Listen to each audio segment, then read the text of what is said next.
गौतम और शिव की तुलना करना उपयुक्त नहीं है, किसी भी तरह से तुलना के योग्य नहीं है। हम बस इतना कह सकते हैं कि शिव के काम में गौतम का काम एक छोटे अंश की तरह शामिल है।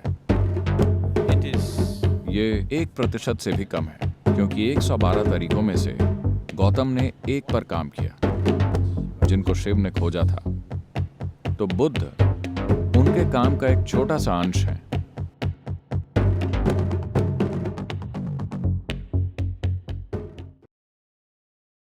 नमस्कारम सद्गुरु। मैं बस जानना चाहता हूं कि शिव के मार्ग और बुद्ध के मार्ग में बुनियादी अंतर क्या है। It's very easy to talk about Buddha's way. Buddha के मार्ग के बारे में बात करना बहुत आसान है, क्योंकि ये बहुत लॉजिकल है, ये काफी आसान है और ये एक बहुत लंबी प्रक्रिया है। गौतम ने लोगों को आम तौर पर जो तरीके बताए वो हमेशा कई जीवन कालों तक के लिए थे।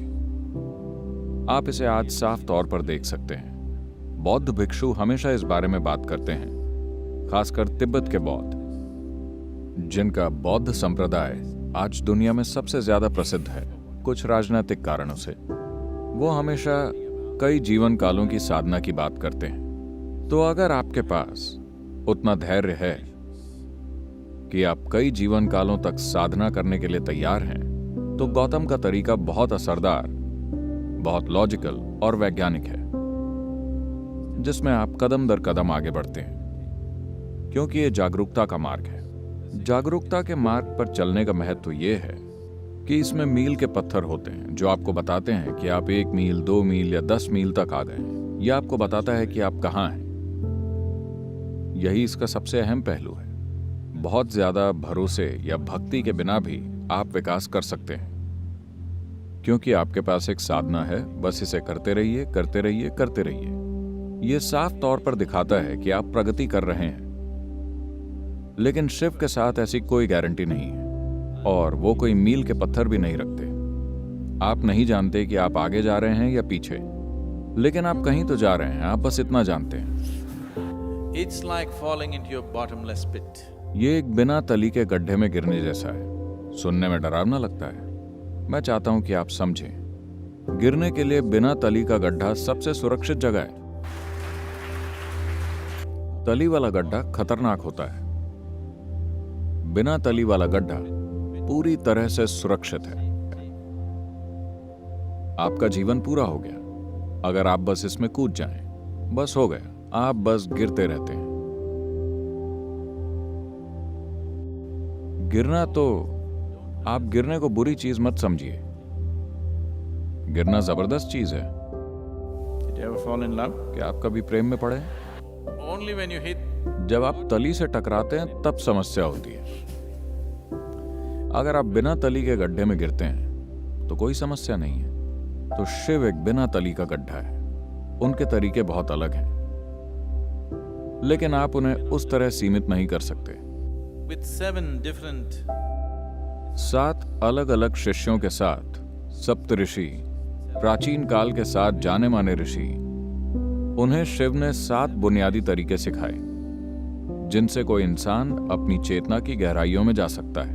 इन 7 से वो 7 के मल्टीपल्स में और आगे तक गए और उन्होंने 112 अलग अलग तरीके सिखाए और कहा बस इतना ही है। तो उन्होंने 112 अलग अलग तरीके बताए जिनसे कोई इंसान अपने चरम तक पहुंच सकता है। तो उन्होंने कुछ भी नहीं छोड़ा।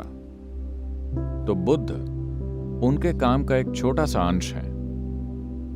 मैं आपको समझाना चाहता हूं कि गौतम खुद जंगल में जाकर यूं ही नहीं बैठ गए।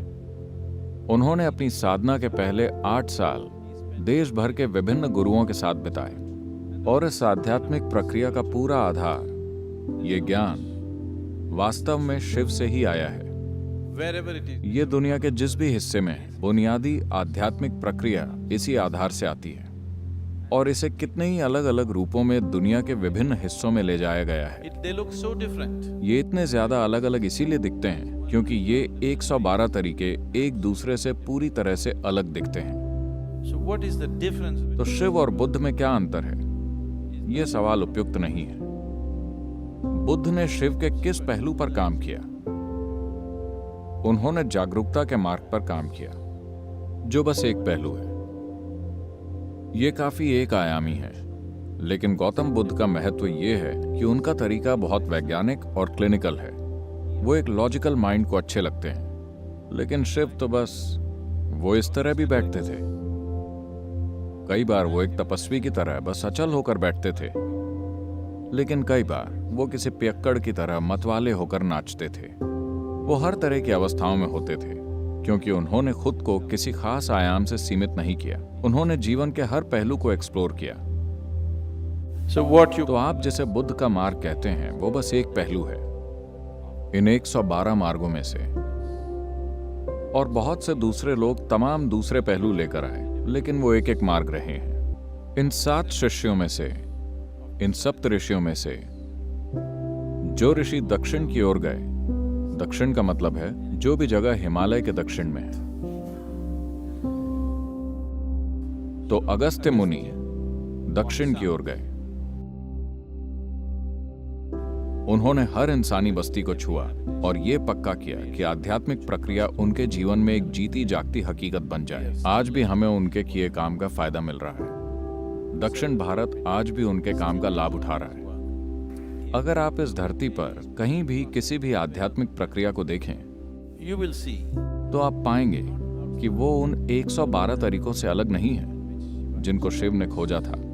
तो गौतम और शिव की तुलना करना उपयुक्त नहीं है।